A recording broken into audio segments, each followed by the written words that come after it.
concur with what Dr. Amudavi is saying about the food and the safety of the food when it gets to your table. You know, when we wake up, you have breakfast. Right now we're having dinner at home. You're what you eat. What is on that plate right now, it's you who's decided whether it's healthy or non-healthy. And that is a choice that you make on your own. Even if you went to school, we had biology classes, but it is a choice that you make. But in this day and age, in the 21st century, there's so much that is happening in the environment. So many things are changing. You know, the weather, we talk about the food systems, we talk about the farming systems. So when we talk about food, you're what you eat. What is in that plate right now as you watch this show is what determines your health. Are you living healthy? Are you not living healthy? So the link between organic and non-organic is that if you eat organic foods, research has shown that it gives you life. It brings you back to life. Because when you look up where did all these other diseases come from? You know, when you talk about lifestyle diseases, most of them are connected to chemicals in food. Most of them are connected to fatty foods and all those things. We're not saying that organic foods are not fatty, but you are saying if you live an organic lifestyle, you're able to take care of that health, take care of yourself, take care of that cell, and bring yourself back to life, so that you're able to experience the body and health that you truly deserve. Because we've seen in this day and age, I think, was it today that I was seeing on Twitter, that men, you're dying 6 years younger than us. It was on Twitter today that you're dying 6 years younger. And it's not because that God has made you die like that, it's because of the stress and the lifestyle. So it is something that we need to embrace and know that if we need, you know, we are made of nothing but cells. The cells make tissues, tissues make organs, and the organ is you. And if you feed that cell, that tissue, what it requires, oxygen, nutrients, water, when you give it life, it thrives. But when you deny it life, because we give it things that are not living, chemical based, things that do not know, when it gets in the cell, they do not know, what am I going to do with this thing? Maybe it's a chemical, it's a fertilizer. They do not know what to do. So your health is compromised at that time. By the time your body reacts, it takes some years, maybe 5 years, 10 years, but that's what we're experiencing right now in our generation. That what we did many years ago, or what you are currently doing, is what is affecting your health. And that's why when you're sick, you're told to drink water, exercise, take vegetables, fruits, and take the ones that are healthy. You know, you're giving yourself vitamin C, you're giving yourself vitamin B, you're drinking water, you're just staying healthy in a simple way, without complicating your life. But Rosina, the fundamental question here then is, how do you know you're buying organic food? I mean, in fact, we tend to go for the best spinach in the market, which Dr. Mudavi is saying that all that glitters is not gold. But how do you know this is organic food? Thank you, Trevor, for that question. Indeed, consumers actually have a right to know what they are buying and to know whether they are buying it very safe. And in line with this year's theme, that know what you're buying and know whether you're buying something which is safe. And there are so many mechanisms. Actually, I will talk about what we call organic certification of the products that are in the market, so that consumers are aware that there are these certification processes that have been put in the various systems to ensure that consumers are actually aware and they have been ensured that the standards have been met. And in East Africa, we have what we are calling East Africa Organic Product Standards. These are standards which have been actually endorsed to the East Africa community and the various national governments to ensure that whatever products are in the market and are actually certified organic, they have passed certain standards of organic, and there is a mark called Climo High Organic. So for consumers, when you go to the market and you're buying products in the supermarkets, be very keen to read the labels that are put there. Any product that is labeled Kilimo High, it means it has passed the minimum standards of the East Africa Organic Product Standards. And internationally, there are also some standards that are also there.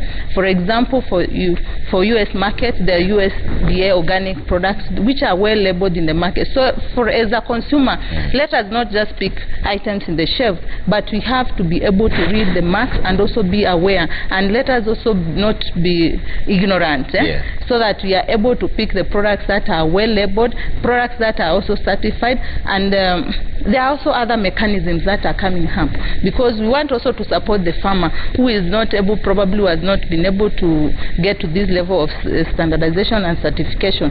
Farmers have been able to organize themselves, like in Kenya and even other parts of the country. We have what we are calling participatory guarantee systems, whereby farmers, they have been able to come together as groups, and they are practicing organic because they believe in it. It's right for the environment, it's right for the health, and they are able to set their own rules and practices. And this is a globally recognized certification process of the farmers at that particular level, because the farmers themselves, they are there and they know what is happening even to their neighbor. The other thing I want to talk about is also in terms of international markets. There is what we call internal system control systems. These are ICS processes whereby different companies are also engaging, because organic products have a lot of potential. They are catching a lot of niche markets, and therefore different international markets are coming up or are following up set standards, whereby a third party comes on board. They are able to examine the products, whether they have been grown organically. They are even going through lab tests to be able to ensure that these products don't have pesticide residues, because most consumers, as our nutritionists have said, they are aware and they know that we are what you eat. So these standards are there, and it's for the consumer to actually be cautious, to be careful as you choose products out there in the market, and let us make the right informed choices and also support the whole value chain, so that we are able to have the right quantities and the right products in the market. Okay. Dr. Neymar, talk to me about the farmers now. Do they have the capacity for organic agricultural practices? Yes, Trevor, I would say that the farmers in Kenya have the capacity to practice organic agriculture, because organic agriculture is not difficult. In organic agriculture, we use the locally available resources, and farmers with enough knowledge have the capacity to practice organic agriculture. However, in terms of application, there are still gaps in terms of poverty, which hinders them to recognize whether food is organic or non-organic. A farmer asks himself, do I want to eat to fill the stomach or to look after my health? So it's either way, you look after your health or you look after quality. And most of them will go for the quantity because they want to fill their stomachs. But I would tell you that a lot of information is being generated by different organizations. We are working in a project that is generating a lot of knowledge on organic agriculture, and that knowledge is being diffused into the farmers through a chain of people. And I think that is going to help a lot in sensitizing the farmers to understand the importance of eating healthy, to understand the importance of organic agriculture, and to understand the importance of coming together, as Rosina says, so that their products are certified as organic. So I would say that farmers have the capacity. However, a lot of work needs to be done in terms of verification of some of the practices that organic agriculture advocates for.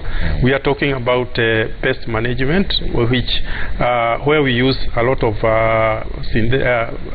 botanical pesticides. A lot of work needs to be done so that the packages that we take to the farmers is the right packages.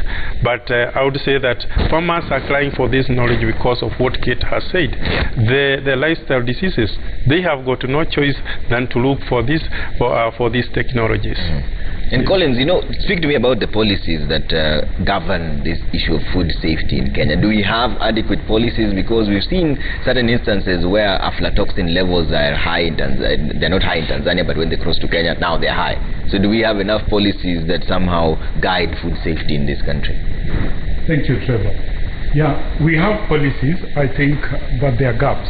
Yeah. The most overarching policy on this is called Codex Alimentarius. Yeah. This is in a Latin word that simply means food code. And it's an internationally adopted policy that was formed